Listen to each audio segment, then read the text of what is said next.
इस वीडियो में पढ़ेंगे यहाँ पे विनय के पद के लेखक है यहाँ पे तुलसीदास जी। तो यहाँ पे ये वीडियो जो है वो सेमेस्टर 2 के लिए कर रहे हैं हम यहाँ पे आईसीएसई क्लास 10th के लिए। तो यहाँ पे फ्रेंड्स मैं आप लोगों को बता दूँ कि यहाँ पे जो ईयर 2011 मैंने लिख रखा है, तो यहाँ पे बोर्ड के क्वेश्चन चैप्टर के अवेलेबल नहीं है, क्योंकि 2070 के बाद से कोर्स जो हो गया था आउट ऑफ सिलेबस आता था उससे पहले का, उसके बाद का कोर्स चेंज हो गया था और 3 ईयर्स में इससे कोई भी क्वेश्चन नहीं आए हैं। लेकिन अब इसमें से बहुत कुछ क्वेश्चंस आने के चांसेस है। चलिए वीडियो को स्टार्ट करते हैं। मैंने कुछ इंपॉर्टेंट क्वेश्चंस बनाए हैं। ऐसो की उदागर जगमाही पंक्ति का अर्थ स्पष्ट कीजिए। इस पंक्ति में कवि तुलसीदास जी ने अपने आराध्य देव श्री राम की महिमा का गुणगान किया है। जो तुलसीदास जी है वो भगवान श्री राम के मतलब बहुत बड़े भक्त है और उनकी ही गुणगान की महिमा के ऊपर ये लिखते हैं।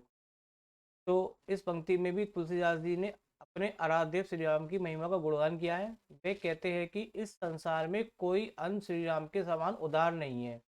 ऐसो कि उदार जगमाई, जग का मतलब होता है संसार में, उदार माने कोई भी, उनके समान कोई उदार नहीं है, अर्थात उनके अतिरिक्त कोई दूसरा ऐसा नहीं है जो दीन दुखियों पर बिना सेवा किए ही दया करता हो।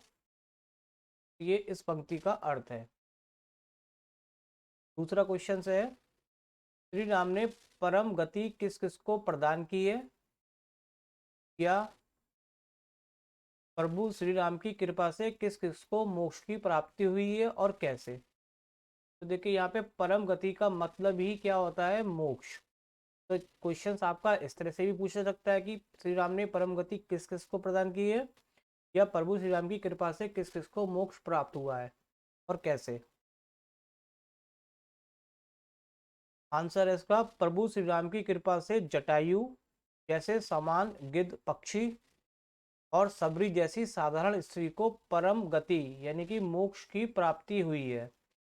और कैसे हुई है इसमें? तो इन दोनों मनुष्यों के कर्मों के आधार पर इन्हें मोक्ष की प्राप्ति हुई थी। का मतलब है कि हमें जो कर्म हम जब करते हैं तो उसी के हिसाब से हमारा सारा विधि विधान चलता है। तो ये बहुत लकी लोग थे कि जो मतलब जटायु जी और जो यहाँ पे सबरी है, उनको भगवान श्री राम के साक्षात दर्शन हुए थे और साक्षात दर्शन होने के साथ उनको मोक्ष की क्या हुई थी? प्राप्ति हुई। राम ने कौन सी संपत्ति विभीषण को दे दी है? या रावण ने, यहाँ पे कौन आएगा, कौन की जगह कौन? रावण ने कौन सी संपत्ति किससे तथा किस प्रकार प्राप्त की थी? वह संपत्ति विभीषण को देते समय राम के हृदय में कौन सा भाव था? तो देखिए आप लोग ने ये कहानी पढ़ रखी होगी।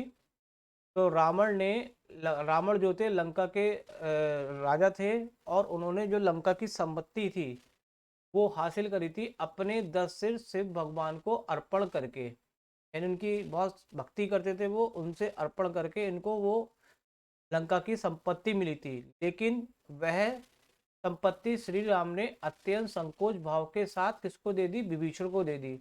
तो आप लोगों ने रामायण पढ़ी रखी है कि रावण ने विभीषण को लात मार के लंका से बाहर निकाल दिया था, और विभीषण जो थे वो भगवान राम की शरण में आ गए थे। तो विभीषण जो थे वो भगवान राम के भक्त थे। तो वो राम जी ने जब लंका से विजय प्राप्त करी, तो रावण की जो लंका थी उसको विभीषण को उन्होंने क्या कर दी? वापस कर दी। और रावण ने वो लंका शिव भगवान से बड़ी प्रार्थना अर्चना करके ही प्राप्त करी थी, और राम भगवान ने उनको विभीषण को ऐसे ही दे दी। तो ये राम भगवान की एक उदारता का उदाहरण भी है। राम की भक्ति में किन किन लोगों ने किन किन का त्याग किया? तो ये क्वेश्चन सबसे इंपॉर्टेंट है इसका, कि राम की भक्ति में किन किन लोगों ने क्या क्या त्यागा। तुलसीदास जी कहते हैं कि जिन लोगों के प्रिय सीता राम जी नहीं है उनका त्याग कर देना चाहिए। अर्थात जो सीता राम की भक्ति में नहीं आते, भक्ति की सेवा भाव नहीं करते, तो उन लोगों से हमें नाता नहीं रखना चाहिए। जैसे कि प्रहलाद ने अपने पिता हिरण्यकशिपु को, विभीषण ने अपने भाई रावण को, भरत ने अपनी माता कैकेयी को, बलि ने अपने गुरु शुक्राचार्य को, और ब्रज की गोपियों ने अपने अपने पतियों को कृष्ण भगवान की प्रेम के खातिर उनको त्याग कर दिया। तो ये क्या है यहाँ पे, जो प्रहलाद थे, विभीषण हो गए, भरत हो गया, बलि हो गए, और ब्रज की गोपियाँ हो गई, ये सब क्या थे, भगवान की लीला में, मतलब भगवान की भक्ति में शामिल थे। और जो इनके अपोजिट थे, जैसे कि प्रहलाद के पिता जो थे हिरण्यकशिपु, विभीषण के भाई रावण, भरत की माता कैकेयी, और बलि के अपने खुद के गुरु शुक्राचार्य, और ब्रज की गोपियों ने मतलब अपने पतियों को त्याग कर दिया, क्योंकि ये भगवान की भक्ति के विरुद्ध थे, तो इन्होंने इनका त्याग कर दिया। तो क्वेश्चन में यही पूछा गया है कि राम की भक्ति में किन किन लोगों ने किसका त्याग किया। तो प्रहलाद ने हिरण्यकशिपु का, विभीषण ने रावण का, भरत ने कैकेयी का, बलि ने गुरु शुक्राचार्य का, ब्रज की गोपियों ने अपने पतियों का त्याग कर दिया। ये पोयम के अकॉर्डिंग कहा गया है, और यही आप लिखेंगे। इसके अलावा आपका कोई भी आंसर मान्य नहीं होगा, क्योंकि हमें पोयम के हिसाब से आंसर देना होता है। फिफ्थ क्वेश्चन है, अंजन कहाँ आँख जही फूटे, बहु तो कहो कहाँ लो, पंक्ति की व्याख्या कीजिए। इस पंक्ति में तुलसीदास जी कहते हैं कि ऐसे सुरमे या काजल, अंजन का मतलब होता है सुरमा या काजल, को आंख में लगाने से क्या लाभ, जिसका प्रयोग करने पर ही आंख फूट जाए। यहाँ पे लिखा है अंजन कहाँ आंख जाही फूटे, यानी कि काजल लगाने से जब आंख ही फूट जाती है, तो बहु तो कहो लाभ, तो उसी प्रकार से उस व्यक्ति से भी संबंध रखने का भी कोई लाभ नहीं है, जिसका राम के चरणों में स्नेह ना हो, क्योंकि ऐसा व्यक्ति लाभ की बजाय हानि ही पहुंचाएगा।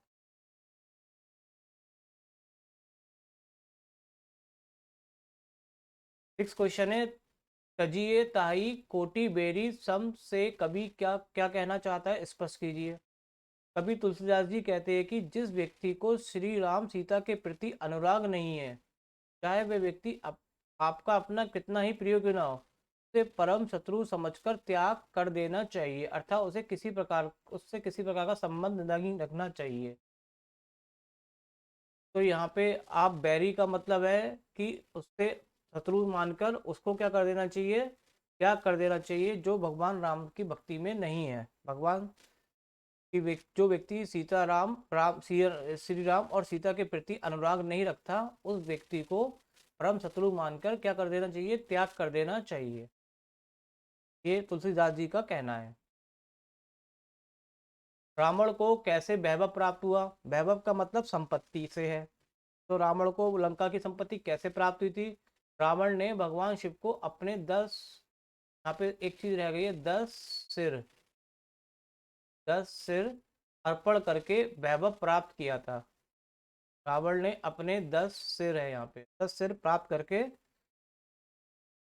10 सिर अर्पण करके वैभव को प्राप्त किया। एट क्वेश्चन है, सकल सुख से क्या तात्पर्य, कवि के अनुसार सकल सुखों की प्राप्ति किस प्रकार हो सकती है। तो देखिए, आपको पहले सकल सुख का अर्थ का मतलब मालूम होना चाहिए।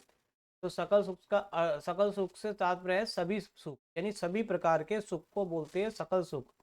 तो कवि के अनुसार सकल सुख की प्राप्ति पूछ रहा जा रहा है किस प्रकार प्राप्त हो सकती है, श्री राम जी के भजन से ही प्राप्त हो सकती है, क्योंकि वह दया के सागर है और वही सबका कल्याण कर सकते हैं। बलि के गुरु कौन थे, बलि ने अपने गुरु का परित्याग कब और क्यों कर दिया। तो देखिए, राजा जो बलि थे, उनके गुरु थे शुक्राचार्य थे।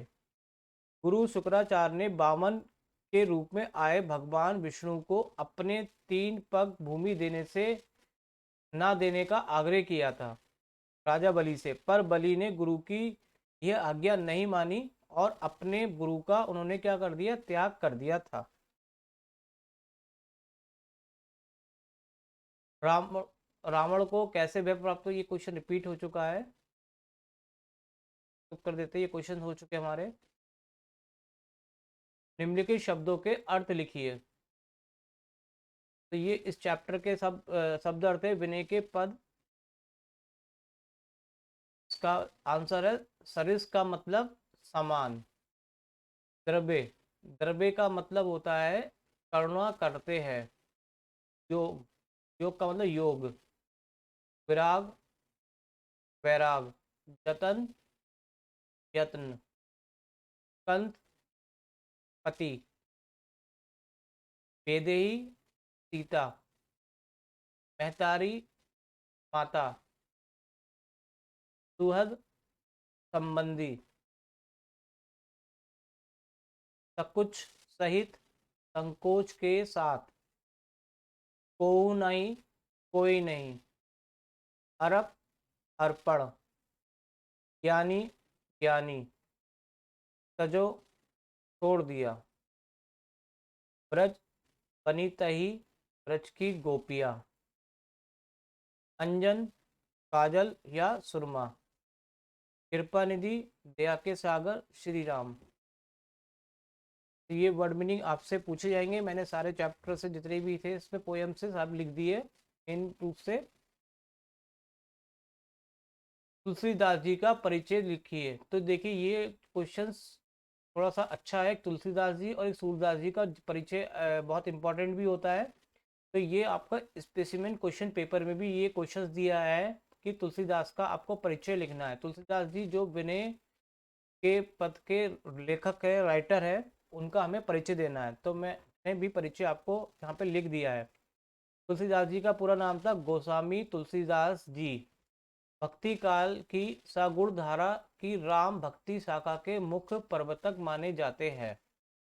अधिकांश विद्वान मानते हैं कि इनका जन्म उत्तर प्रदेश के बांद्रा जिले के राजापुर नामक गांव में सन 1532 में हुआ था। 1532 में हुआ था। तो देखिए मेन रूप से परिचय में जन्म स्थान जरूर लिखना चाहिए, सबसे इम्पोर्टेंट होता है।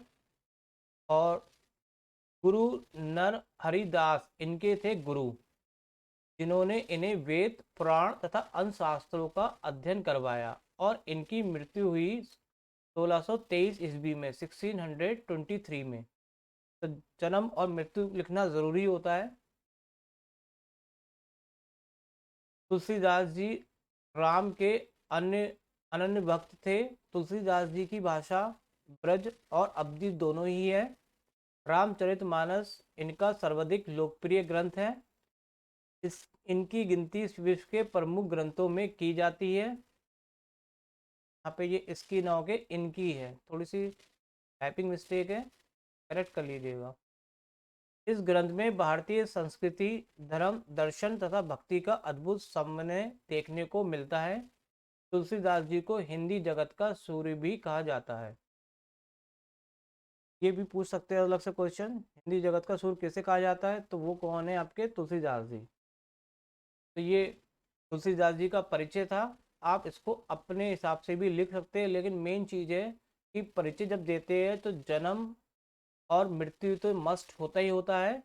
और साथ में इनकी ये कौन सी भाषा इनको मतलब से ज्ञान था क्या है, और ये किनके वक्त थे, इनके गुरु का नाम क्या था। तो ये चीज़ें थोड़ा सा मिला जुला के अब लिखेंगे तो पूरा तुलसीदास जी का परिचय हो जाता है, क्योंकि आपके स्पेसिमेन क्वेश्चन पेपर में दिया गया है बार के में। तो ये विनय के पत्र जो होते ख़त्म होते। और अभी इससे पहले कि अगर आपको दो वीडियोस जो कि चलना हमारा काम पोयम है और सूर के पद है, तो ये भी वीडियो आपके लिए इम्पोर्टेंट हो सकते हैं। सेमेस्टर 2 के हिसाब से बनाए गए हैं और क्वेश्चंस बिल्कुल सेमेस्टर 2 के अकॉर्डिंग ही है। इसमें भी बोर्ड के क्वेश्चन जो आए हैं वो रखे गए हैं। तो आप इन वीडियो को भी आराम से देखिए और इससे भी आपको हो सकता है कि बहुत बड़ी हेल्प मिले। तो आई होप वीडियो को आप एंजॉय कर रहे होंगे, आपकी स्टडी इजी हो रही होगी। तो अगर ऐसा है तो आप प्लीज़ कमेंट्स में ज़रूर लिखा करिए कि आपकी स्टडी इन वीडियो को देख के क्या होती है, टफ़ होती है, इजी होती है, या इसमें कोई और अगर कोई सुधार करने की ज़रूरत है तो आप इसको प्लीज़ कमेंट में मेंशन करा करिए। Thank you very much.